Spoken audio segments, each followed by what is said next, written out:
मछिया बैठाल शीतल मैया झारे लंबियों की। मछिया बैठाल शीतल मैया झारे लंबियों की। मछिया बैठाल शीतल मैया झारे लंबियों की। मछिया बैठाल शीतल मैया झारे लंबियों की। मछिया बैठाल शीतल मैया झारे लंबियों की। मछिया बैठाल शीतल मैया झारे लंबियों की। मछिया बैठाल शीतल मैया झारे लंबियों की। मछिया बैठाल शीतल मैया झारे लंबियों की।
बताइएगा ये भजन किसने किसने सुना है? ये भजन आप लोग सुने हैं? सभी लोग खड़ा करेंगे हाथ, सभी लोग हाथ करेंगे। ये माता रानी का भजन है। देखिए आप लोग तीज किए हुए हैं, ज्यादा परेशान नहीं करेंगे। ताकि मैं भी जानता हूँ कि दिन भर उपवास रहने के बाद कैसा शरीर में एनर्जी रहता है। लेकिन अगर हाथ नहीं खड़ा सकते तो बस नीचे हाथ है तो बस माँ के भजनों में थोड़ा बस हल्का हल्का ताली बजना चाहिए। और जो भाई लोग हैं आप लोग सिर्फ वैसा ही गाना पे ताली बजाइएगा, इसमें भी बजाइए सभी लोग जितने बात। और देखिए ये बात माता रानी और भक्त के बीच होता है।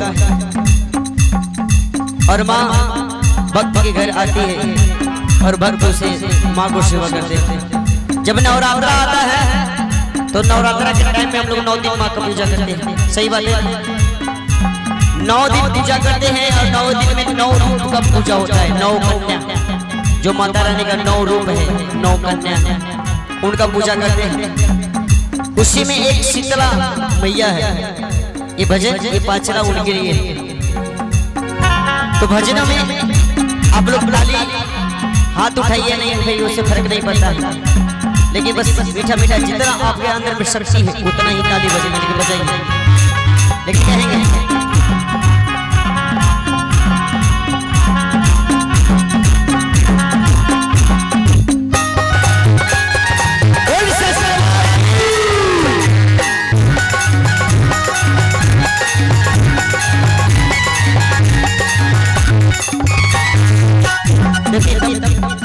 जब माता शीतला चौका में बैठ गई तो फिर क्या होता है?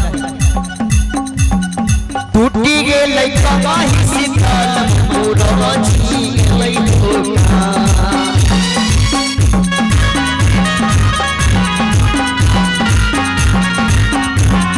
और किस भी हम चाहेंगे वो होना चाहिए ओरिजिनल वाले।